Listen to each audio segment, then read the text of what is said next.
Hey guys, this is Ed, Paul, and Anna of Current Brand Media, and we are here to tell you a little bit more about our sponsor. Sportsball is a great subscription service geared towards minor league baseball fans.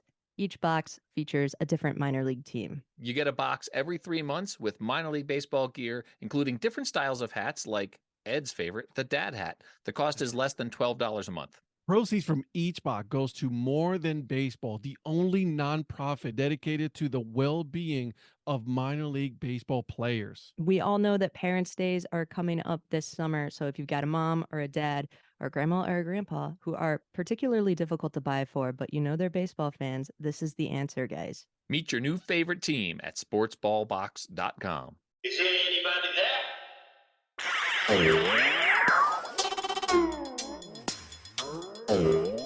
What's up, guys? Ed here from the Dad Hat Chronicles. I want to thank you for tuning in to my very first podcast. On this episode, we're going to have John from Kaught Looking. We sat down for about, half hour or so, and we had a really good conversation about baseball, how he got started, and, with all the collecting and of his hats and, all his future plans that he has for the brand Kaught Looking. So, without further ado, I give you guys my very first episode.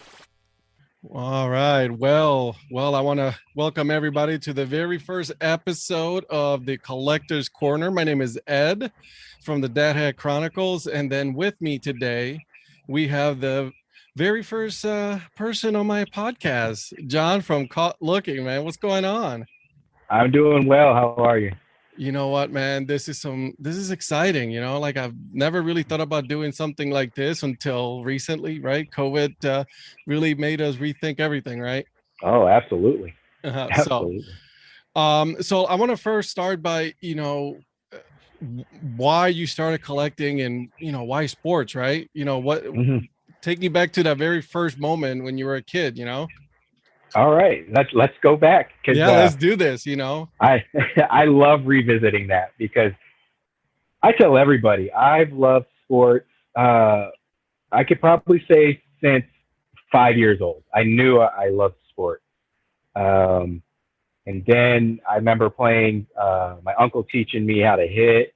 My dad teaching me how to catch. I was always a runner. I loved sprinting. I always wanted to be fast. And then, as I was an Air Force brat, so we moved around a lot. So we went from Florida. Charleston is where I really met all my friends, Charleston, South Carolina, as a kid. And all the kids were into sports. So that really geared me up for loving sports. And then I found myself, I think it was about 9 years old. I was watching Sports Center highlights. Yeah. I mean, I was just a kid watching Sports Center highlights, but my friends and I, we went swimming, we played basketball, we played roller hockey, we played baseball, every sport. We just loved sports. As long as you're active, right? Oh yeah. And it was during those times where your parents said, get outside and don't come back in unless you need some water, but that's it. And you're going back out. If you're hurt, just rub some dirt and keep going. Yeah, exactly. But I've just been obsessed with sports for, like I said, ever since childhood. Yeah, that's awesome. Yeah, same here. Like I've always been raised with baseball. Actually, when I moved here to the U.S., it was football, basketball, baseball, anything you can think of. That's what we were doing. So absolutely. All right. So tell me a little bit about Kaught Looking. What's going on with that? Tell me, the backstory of that, man. Sure. So Kaught Looking is so I have to go back a little bit before that. Yeah. I had always wanted to start a clothing line. Mm-hmm. So I would always talk about that in high school, then in college, and then after I graduated undergrad, I said, I'm just going to try something. And then everybody that you talk to, they always get hung up on the minute details of things. And, right. And for me, it was the name. Mm-hmm. So I ended up calling my first clothing brand J. Benjamin. Mm-hmm.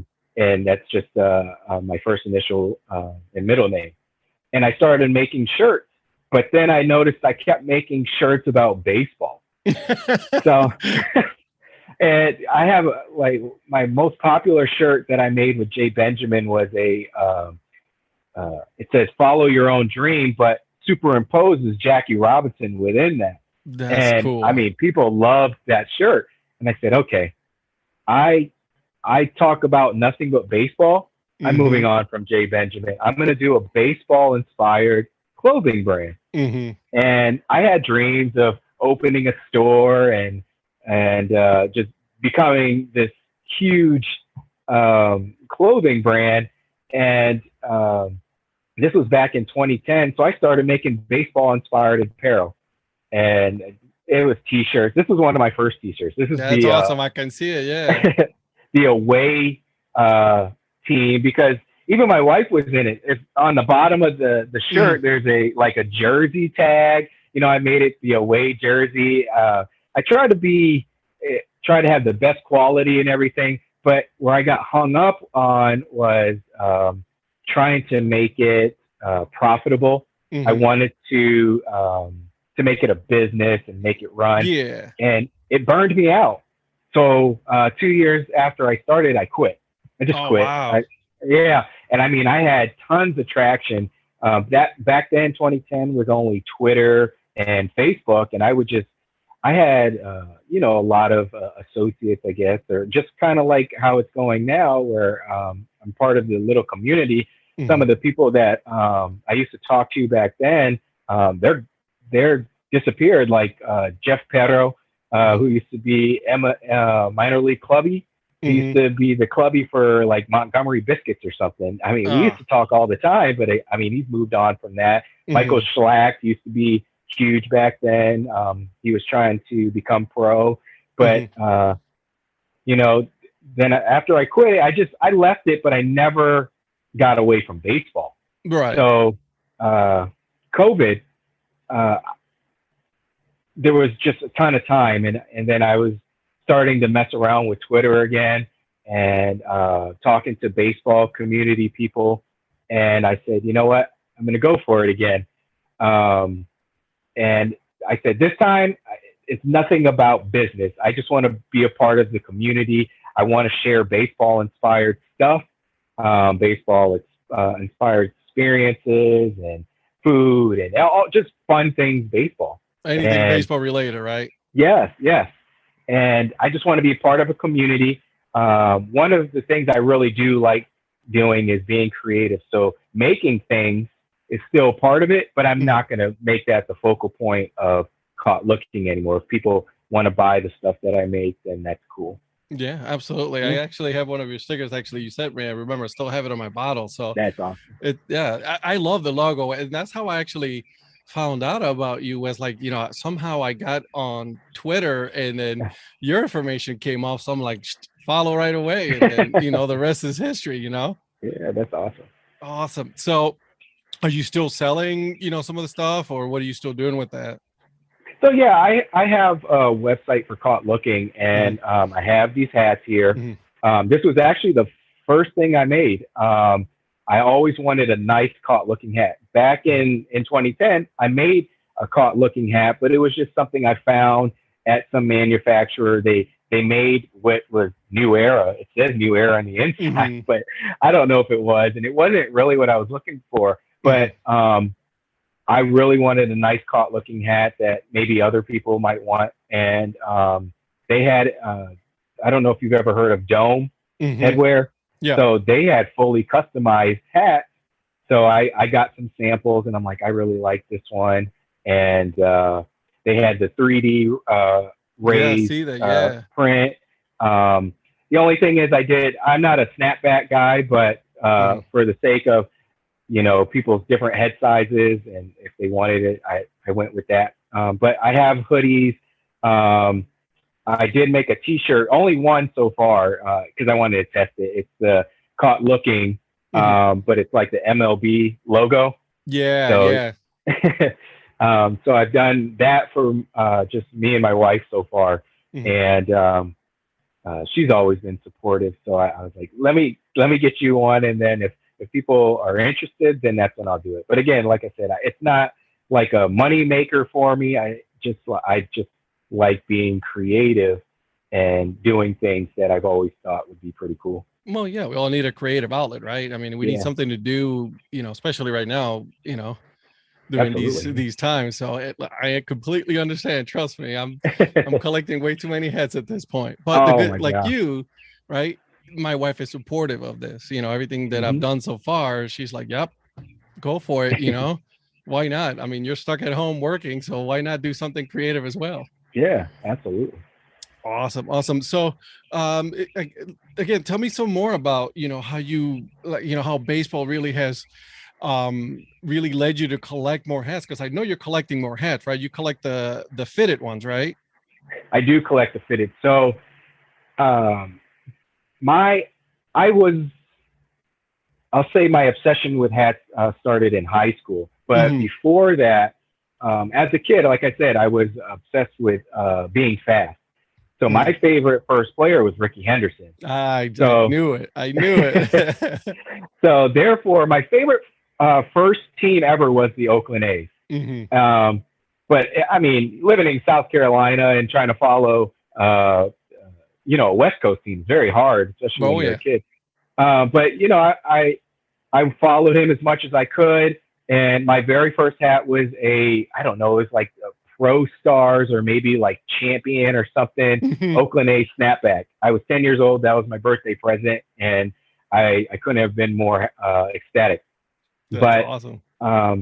in high school, we were allowed to wear hats during the school day. Oh So man. yeah, so I would go and buy baseball hats to match my outfits. Before that was a thing. Yeah. Hey, listen, I So get it. I get it. yeah, and I mean, I all the teams I would never buy now. I had like the Houston Astros where it was like all glittery gold here, and I had a Montreal Expos hat I found at what was that store called? They've closed, like Woolworths or something like that. Mhm. It was on clearance, but I would just buy all these hats. I remember one of my favorites was I think it was Detroit Tigers. I don't know if you remember back in the mid 1990s when Japanese lettering was cool. Well, they had Yeah. Japanese letter hats. I remember So those. Every team came up with their own Japanese lettering yeah, of their logo. Yeah. so I mean, like I said, I had all the hats to match my outfit. But then as I progressed to college, um, I would buy all kinds of fitted hats. Mhm. I don't know where the fitted hat spark came from. I just liked the way they looked. I liked the structured look. Mhm. But then when I graduated, I became. I'm from. I say I'm from upstate New York. That's where my dad grew up, and that's where he moved us after he got out of the Air Force. So my identity was formed there because I went to middle, high school, college there. So I became a Yankees fan, Mhm. and I would wear nothing but Yankees, and that's when the Yankees hats became really popular. It was just the Yankees, and there was the orange and the red, and I had them Every all, every different color. every different color. And I would only allow myself to wear Yankees fitted hats. But then, as I evolved, I'm like, I need something else. But I won't buy any other MLB team because I can't support any other MLB team. So minor league. I Yeah. love minor league. I've always loved minor league. If you look, I have several notebooks Mhm. that say my goal is to own a minor league team. I We always had the wanted same to. goal. I don't know if it'll ever come true, but it would be really awesome. But it's written, and I'm like, okay, minor league teams. They're always been fun. They always have the best logos, and even if it's part of a different MLB team, who cares because it's not official. So I was okay with that. But I can only buy a minor league team because you could spend endless amounts of money. Oh You got yeah. the wheel, but for me, I have to visit the stadium, and then I Yeah. can buy that team anytime in the future. But Yeah. so that's how that became my obsession. I'm like, well, I love hats. I need to visit these minor league stadiums. So that just became a part of my life now where I try to get out. And apparently, everybody does that, or there's a whole community of people It's who do insane, it. isn't it? Like how many people are actually, and then right, because we're all part of the same community, right? We're all looking at Yeah. all these guys who are like, doing their summer trips and all this stuff, and I'm like, man, I need to do one of those Yeah. trips because that looks like a lot of fun. Oh yeah. I mean, they go across the country for like 2 weeks. I'm like, 2 weeks? I don't even know how you could do that. I could barely. I mean, we just went to Florida, and my wife tallied up the whole trip, and I was like, oh, all right. Well, good thing that only happens once a year. Yeah. Well, maybe we should do this just maybe every other year or something like that, Yeah. honey. We'll Yeah. compromise. Yeah, exactly. Yeah, I just got back from my trip, and it was like we hit the Mudcats, and then we hit Durham Bulls. And oh man, they weren't playing, but the Bulls. But man, that was cool because you could go in the back and you can see, the whole field. It's so awesome. I was right under the Bulls, so that was I was in heaven at that point. Yeah, and see, that's the thing as long as I visit the stadium, that's okay, because I take pictures and everything. Of course, I would love to go back to some of the ones that I never got to see people play. But as long as I visit, then I can collect. That's cool. So yeah, how many were you up to right now since you started doing the visiting the? I think I'm up to stadiums? 19 now. Oh, nice. Yeah. I know now I only have 100 left. It would have been better if it was still 140. Yeah, you're lucky because then, but then now you're going to have to add the independent ball, college, summer collegiate ball. Yep. All right. So which one is your favorite so far out of the hats that you've collected? You got to have a favorite, right? Oh, definitely. Let's see. My favorite now, it's probably, man, I bought so many when I just went to Florida. Oh man, that was a good trip. But what stadiums did you visit when you were in Florida? So we went to. I was supposed to go to Fort Myers, but I called right before that was going to be the first one, and they said, "Sorry, we don't open when there's no games." I was like, "What stadium doesn't have the team store open?" But come to find out, tons of teams didn't have their stores open. But so after Fort Myers, we went up to Tampa. I went to Tampa Tarpons, and my jaw dropped when I walked into that store because, of course, it's Yankees. Yeah, they had Yankee stuff, but the store compared to their website doesn't do it justice. The store was huge. Oh, really? And half the stuff that's on their website or that's in the store is not even more than half. There's tons of stuff that's not even on the website. But I bought a few at Tampa Tarpons, and then we went to all these places are right next to each other. Clearwater, Dunedin. Dunedin was closed. Clearwater actually had a game a doubleheader, and I didn't count that because I have the minor league passport book, and I had to purchase a ticket just to go into the store. Wait, what? Yeah, they were like, well, because we have a game, and I say, well, yeah. So, but the thing was, they were giving away free trucker hats anyway, so it was kind of a good deal. It's a win-win already right there. Yeah. So $5 to get in, and then a free hat, and then I bought a couple there. Where else did we go? I mean, we stopped at Tropicana. We stopped at the Marlins when we were in Miami as well. Then we went up north, Jacksonville. We did go to a game. I remember we came back down. Jumbo shrimp, huh? The jumbo shrimp. That was a must go to because I wanted that logo and I wanted to be able to buy stuff from them forever. But funny thing is, I didn't even buy something that had jumbo shrimp on it because I was like, how did I go there? I ended up buying their Negro Leagues red caps. Oh, instead. Yeah, that's a cool one, though. Yeah.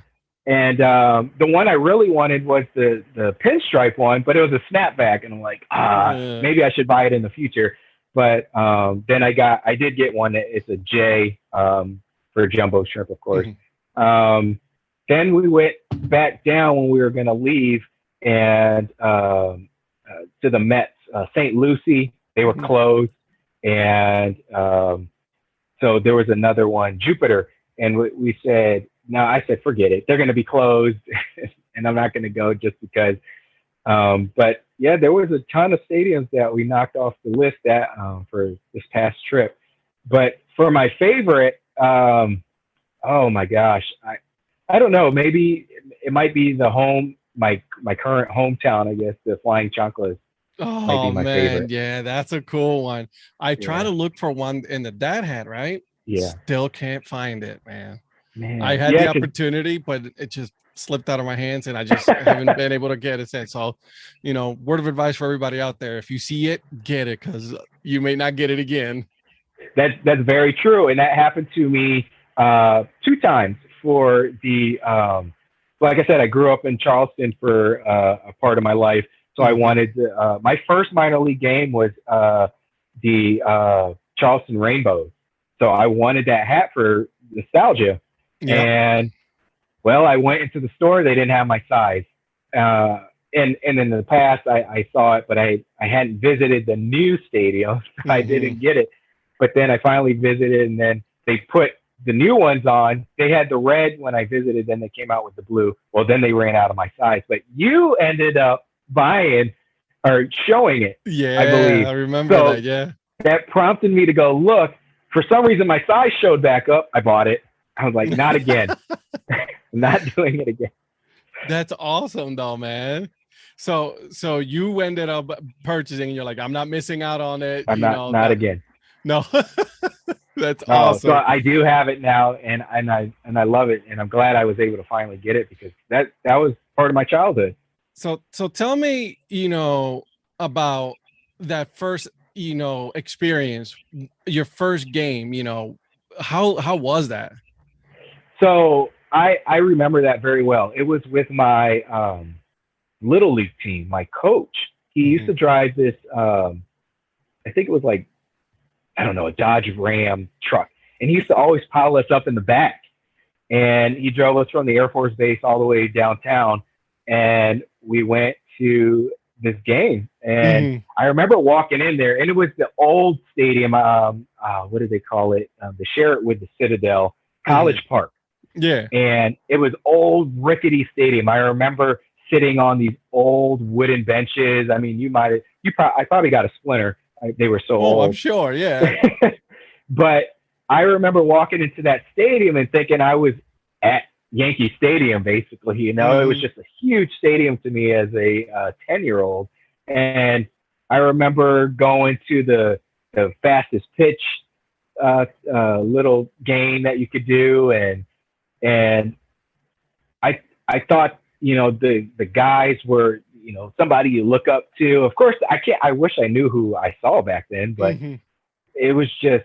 It's just the overall experience. Yes, it was awesome because it was being in a big stadium. You think you're like in a major league park, and it was just this Class A, minor league park. Oh, that's awesome. Yeah, I mean, it's just one of those cool feelings, right? You're going to the ballpark and you smell everything. You smell the grass. You hear the crack of the bat. That's just perfect baseball, right? To me, that's what the minor leagues is all about. In my opinion. Yep. Awesome. Yeah, I love the family feel that they have. Right, exactly. And let's not forget, it's also very much affordable for, and compared to major league games nowadays, Yeah. So let me ask you something. You're a baseball fan. How do you feel about the state of the minor league baseball being taken over by major league right now? How do you feel about that?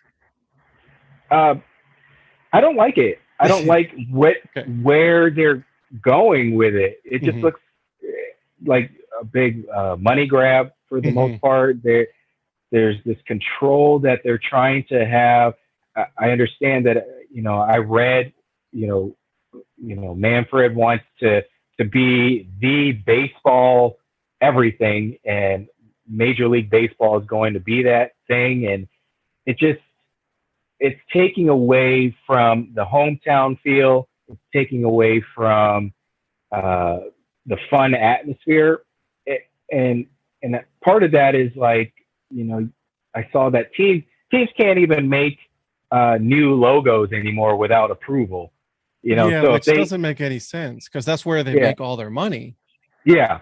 So if they think of something clever now, they have to wait. And they said for this whole year, nobody can do it. So like, I mean, it's just the control now is it's crazy. Yeah, I'm with you there. I was not a fan when they took over, and then obviously when we found out that they were going to be contracting, some of those teams, and some of the teams were going to lose affiliation. So it was a very weird situation.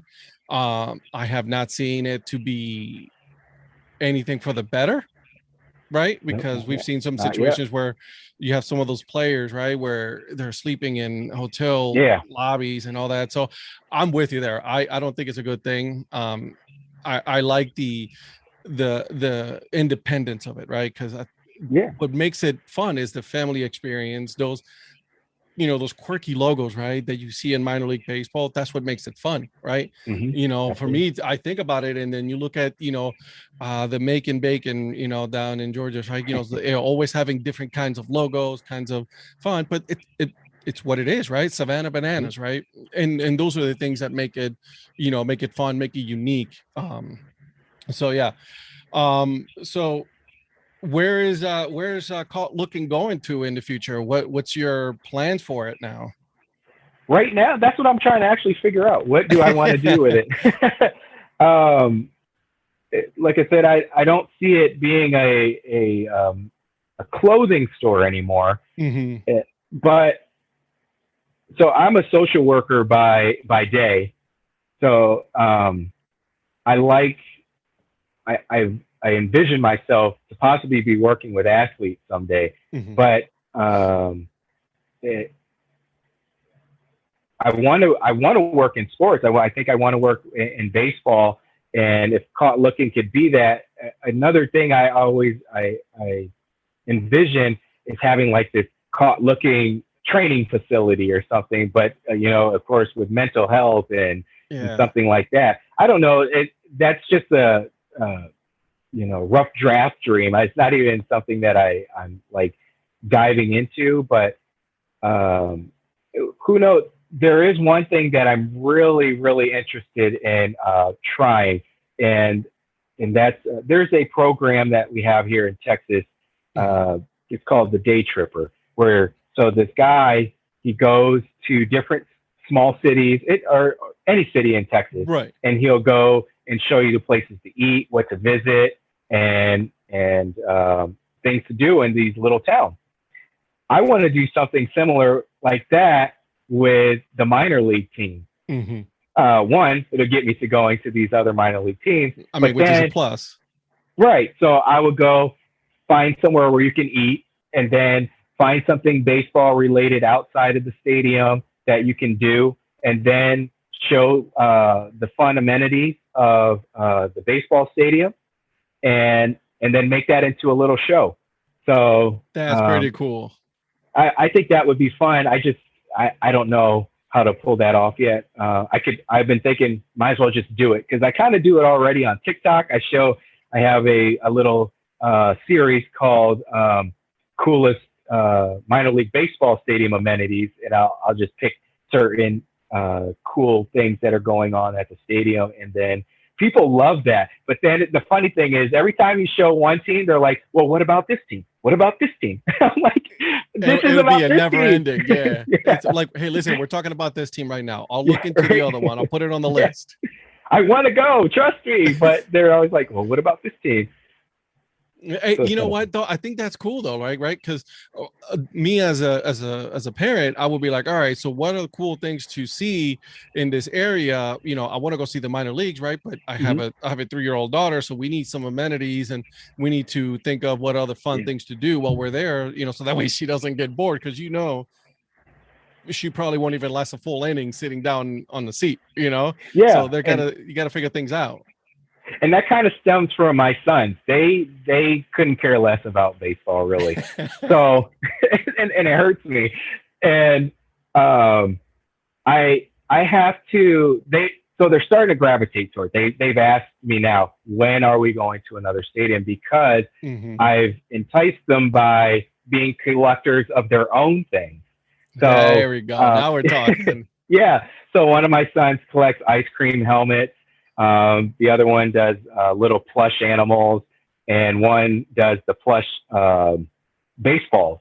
So Nice. they hate sitting there the whole game, but I'm like, but the other stuff that happens around, plus you get to collect something. So they look forward to that, but then sometimes they're sitting there and they're just like, oh, this game. But, I always try to go when it's a fun night, like fireworks night or something. So, Or even Sundays, um, right? Because that's usually what they have the most fun. They can run the yeah, bases and stuff like that. So right. that's So cool, though. that's kind of where that idea stemmed from.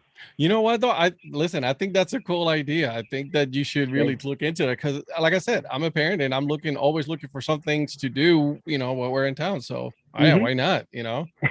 And who knows? You may, if you end up start working for minor leagues, you might end up doing the whole, like you said, the whole training facilities, mental health, which I think it's something that a lot of players deal with, but they deal with it a lot of times on its own, right? They don't search out the help or don't know how to. And it's funny because and that's the hard part for me is that social work in sports is a very new concept, and even people, they don't understand the whole what social workers even do. They're surprised that we can, if we work towards that, we can counsel.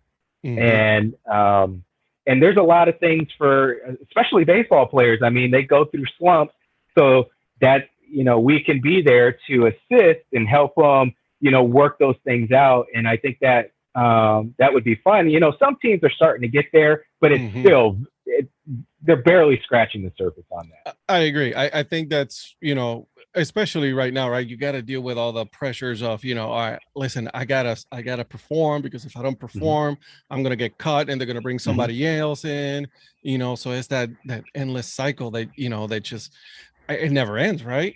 Oh, it's every day. They say baseball habits is just the next day. Yeah. And let's be honest, a lot of the minor leaguers don't get paid that much. They're playing for the straight love and for that future, major league, paycheck that a lot of them won't get to see.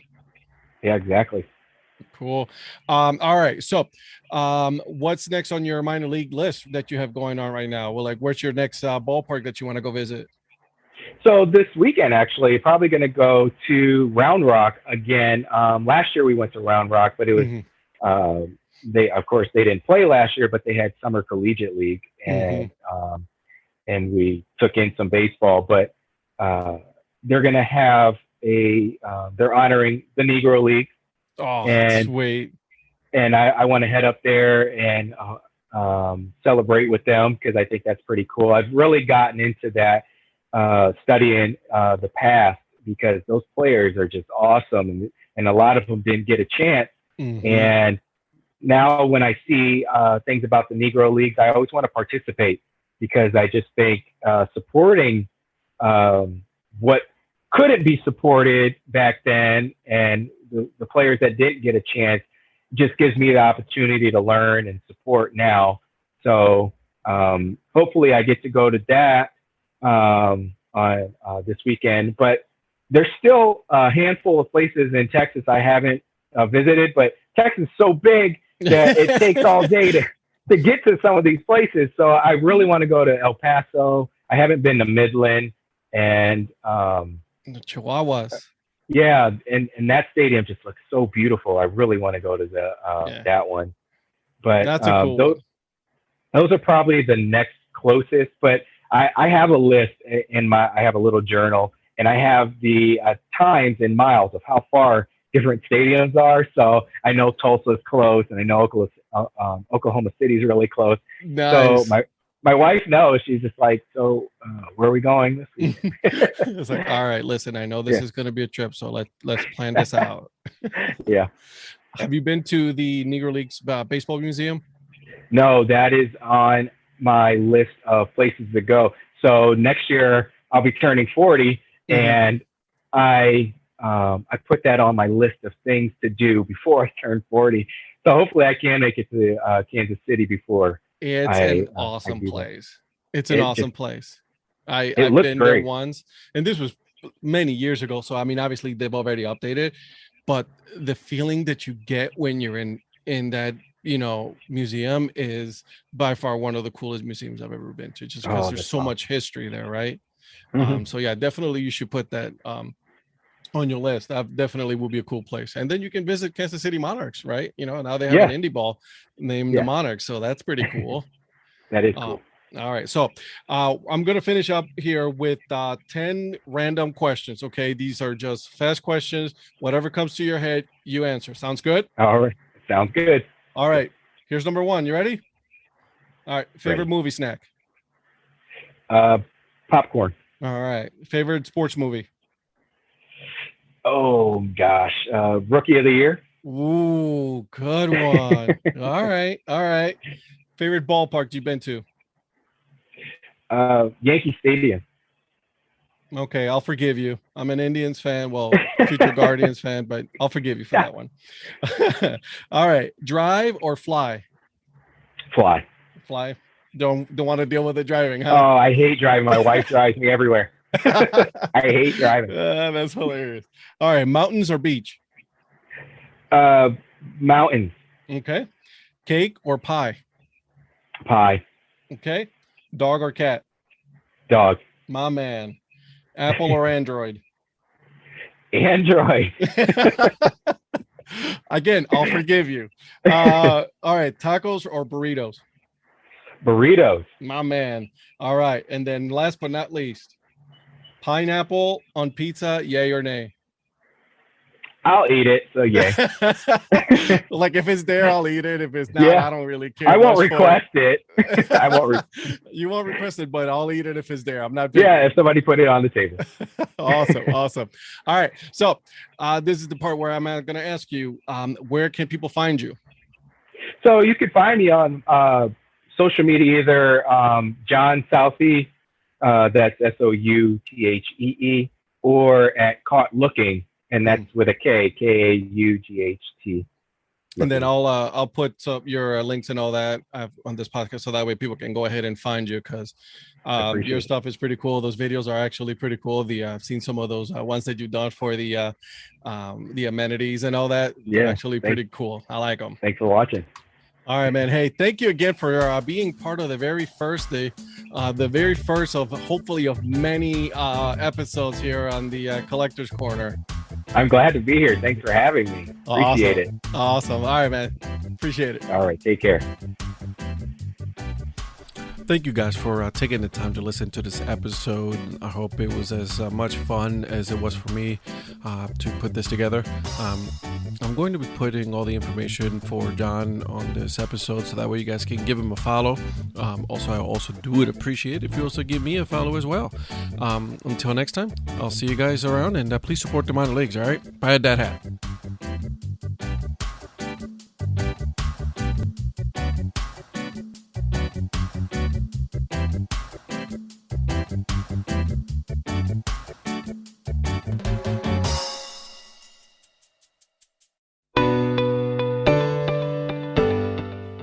This podcast is part of the Curved Brim Media Network.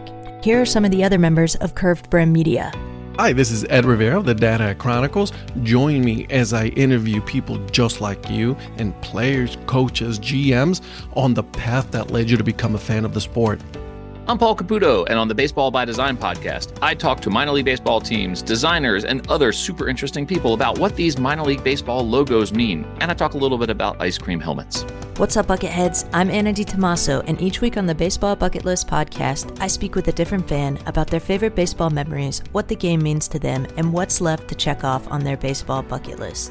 Hey guys, this is Patrick Larson from the Minor League Baseball Hat History Series, and in every episode I go through the history of minor league teams through my personal collection of hats. You can find me on Twitter at PatLarson1. I hope you guys enjoy. This is Patrick and Corey of BaseballMapper.com, and we have made an interactive map to help highlight all baseball teams from the majors down to collegiate summer leagues. We want to bring you closer to baseball. So get on the site and find a team near you today.